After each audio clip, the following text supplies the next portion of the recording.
नाव ऐकताच तुम्हाला खूप आनंद सुचला असेल, पण या अनंत पार्क मधल्या रहिवाशांवरती उचललाय एक डोंगर. असा डोंगर जे त्यांना स्वतःहून रस्त्यावर आणण्याचा वेळ आलेला आहे. रस्त्यावर आलेत का तर त्यांना करते प्रशासन बेघर. या आपण त्यांच्याशी बोलूया.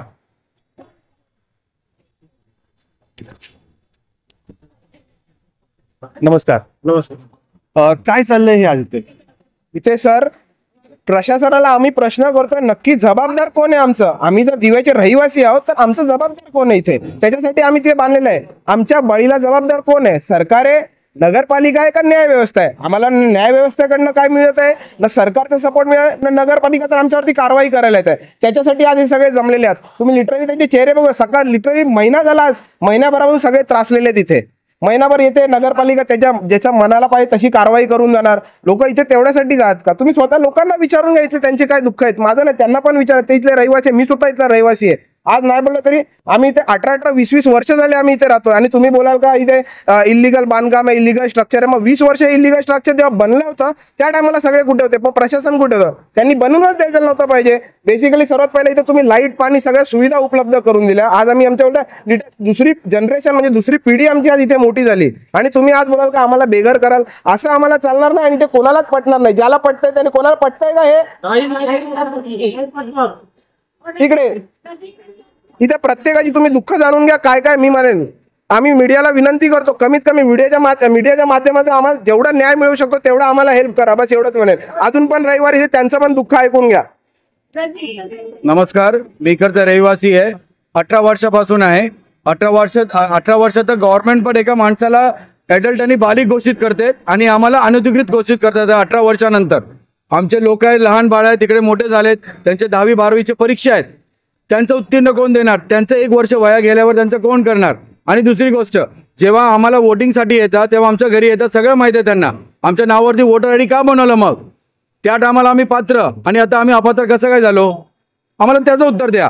आम्हाला वोटिंग, आमच्याकडे टॅक्स आहे, आम्ही टॅक्स भरले, हे सगळे अनधिकृत त्यांना पहिल्यापासून माहिती आहे ना. मग लाईट का दिलं? पाणी का दिलं? आम्हाला रोड का बनवून दिला? आता बनवून दिलं. हे रोड का बनवून दिला आम्हाला जेव्हा तुम्हाला तोडायचंच होता? हे जे पैसे आहेत हे पण आमचे टॅक्सचे पैसे आहेत ना. हे रोड पण आमचे टॅक्सचे पैसे आहेत. आम्ही टॅक्स दिले म्हणून रोड म्हणलं. We are tax payer. मग त्रास काय? आमच्याकडून त्रास काय? आणि सगळ्यात इम्पॉर्टंट मोठी गोष्ट, आम्हाला काय करायचं आहे? फक्त आम्हाला न्यायपालिकाची विचारायचं आहे, तुम्ही आम्हाला संधी देत का नाहीये? का संधी देत नाहीये? मोठ्या मोठ्या टेररिस्ट लोकांना, मोठ्या मोठ्या क्रिमिनल लोकांना तुम्ही बिर्याणी पाचता, त्यांना 20-20 वर्ष त्यांना हे करता, त्यांना तुम्ही संधी देता. आम्हाला संधी का नाही? बोलण्याची संधी तर द्या आम्हाला. एक संधी तर द्या बोलण्याची. एक पण संधी नाही. एक दिवस एक हिअरिंग नाही देऊ शकत ना. सुप्रीम कोर्ट ना हायकोर्ट. एवढे बेबस झालेत लोक. न्यायपालिका आपल्या भारताची इंडियाज लार्जेस्ट डेमोक्रेसी म्हणून सांगतात. पुन्हा विश्वभरात विश्वगुरु बनणार आहे. आपल्या घराला तर बघा दादा, विश्वगुरु नंतर बनवू आपण. पहिला आमच्या लोकांचं, घरातले जे लोक त्यांना तर बघा कुठे जातील. घरी आता माझ्या घरी एक माझी आई आहे, वयस्कर आहेत, त्यांच्या पायाचे ऑपरेशन आहेत, स्टुडंट्स आहेत, 10वी 12वीचे एक्झाम आहेत, बेडरिडन पीपल आहे, हायर इलनेस पीपल आहे. कुठे जातील सांगा ना. पुनर्वसनचं काय नाही, ह्याचं नाही, काय नाही, फक्त तोडायचं नाही. म्हणजे प्रत्येक कामाचा एकाच उलाज आहे का? तोडणं हाच एक आहे का? दुसरा काय पर्याय नाहीच आहे का? कॉन्स्टिट्यूशन ऑफ इंडियामध्ये दुसरा काय पर्याय नाहीच आहे का? एक सिव्हिलियनला दुसरा कोणता राईट नाहीये का? मग बनवलं कोणी आणि का बनवलं? पहिलं आम्हाला या प्रश्नाचं उत्तर द्या. आणि बनवायला दिलं का या प्रश्नाचं उत्तर द्या. एवढे दिवस आमच्याकडून टॅक्स घेतले का घेतले? At the end of the day आम्हाला हाकलून काढायला या दिवसासाठी आम्ही इकडे होतो. या दिवसासाठी होतो आम्ही. प्रत्येक दिवा एक स्टेजवरती आला, एक डेव्हलपमेंटवरती आला आमच्यामुळे. आम्ही टॅक्स भरले, इकडून जीएसटी जात आहे, इकडून इन्कम टॅक्स जात आहेत, सगळे जातात म्हणून एक दिवाला तर हे आलाय. हे लोक बोलतात की सात आपले फास्ट ट्रेन थांबवा, स्लो ट्रेन थांबवा. तुम्ही बिल्डिंग तोडल्यानंतर फास्ट ट्रेन तोडणे थांबून काय करणार आहे? लोकांना इकडे राहायलाच नाही देते. मग फास्ट ट्रेन स्लो ट्रेनचा काय उपयोग आहे इकडे थांबून? 7.5 लाख पॉप्युलेशन आहे, कुठे पाठवणार तुम्ही? 99% दिवा इलिगल आहे, सगळ्यांना माहिती आहे. अधिकाऱ्यांना पण माहिती आहे जे तोडायला येतात. त्यांना पेपरवरती लिहून द्यायला ते लिहून देतील का की हे पूर्ण लिगल आहे, फक्त तुमचंच इलिगल आहे? बोलू शकतात ही गोष्ट ते? ज्या दिवशी ते बोलले त्या दिवशी मी स्वतः खाली करून जाऊ. फक्त त्यांना बोला पूर्ण दिवा लिगल आहे, फक्त आनंद पार्क इलिगल आहे हा शब्द त्यांना साहेबांना बोला लिहून द्यायला. आम्ही स्वतः आमच्या सगळं आम्ही बोलू. बरोबर की नाही? आम्ही स्वतः खाली करून जाऊ. एक शब्द बोलणार नाही दादा. नमस्कार करून जाऊ त्यांना. फक्त त्यांना बोललं लिहून द्यायला, only Anant park is illegal, rest of the buildings are legal in दिवा.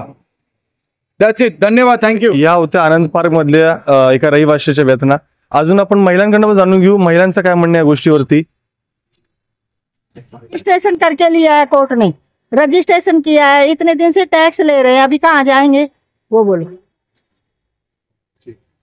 रजिस्ट्रेशन भी किया है, कोर्ट से भी किया है उन्होंने, तो उनको जब भी पता था ना कैसी बिल्डिंग है. 8 से है, हम 8 से का रखा रजिस्ट्रेशन. तर ही सुद्धा एक रहिवाशीची व्यथा आहे की म्हणतात रजिस्ट्रेशन करून घेतलंय आणि आता हे तोडायला आलेत. हा कसला प्रश्न, हा कुठलं उत्तर. तर आपण अजून गोष्टी बोलून घेऊया यांच्याशी. नमस्कार, मी अनंत पार्कची रहिवासी आहे. गेले 2 वर्ष झाले आम्ही राहतोय. जेव्हा राहायला आलोय तेव्हा आमचं ॲग्रीमेंट झाले, 1-1.5 लाख त्याच्यावर खर्च केलाय. पाणी बिल, लाईट बिल सगळं भरतोय, प्रॉपर्टी टॅक्स आहे, क्लस्टरचा नंबर पडलाय, तरी आज आमची इलिगल कशी ठरवतात ते लोक. मग प्रशासन काय करते, कशासाठी आहे प्रशासन ते सांगा. हा, आम्हाला न्याय हवाय. आमच्या तुम्ही कशाला बसलात मग, आज इलिगल बोलताय तुम्ही इथं. अजून काय बोलायचं. रहिवाशी खूप आक्रोशात आहात. खरं तर म्हणणं त्यांचं पण पटतंय, तेही आपली व्यथा मांडतायत. अजून आपण रहिवाशांशी बोलून घेऊया. बोला. नमस्कार साहेब, माझं नाव सिद्धार्थ कासारे. 18 वर्षाची बिल्डिंग ताबडतोब सरकारने पाडण्याचा निर्णय जो घेतलेला आहे. आज मुलांच्या शाळा या ठिकाणी आहेत. ऐनवेळेला सरकारने जो निर्णय घेतला आहे तो फार चुकीचा आहे.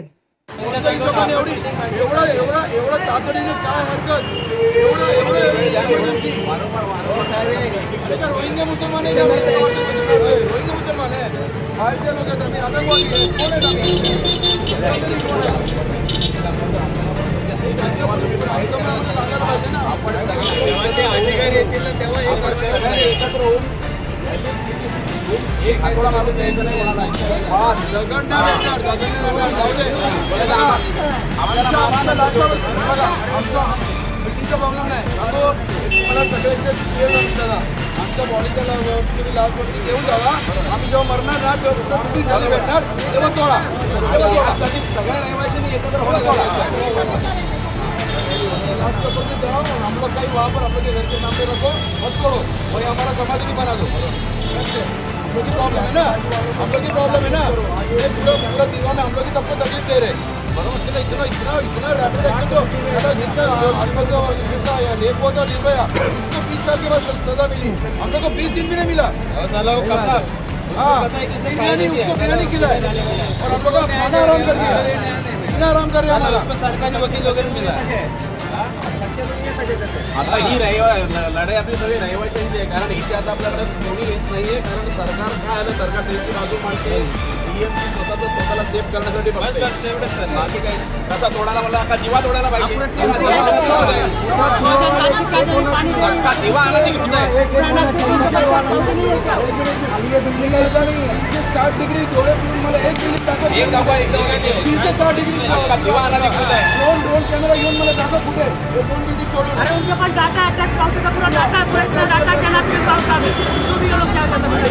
बेंच में हमारे पे इलीगल है.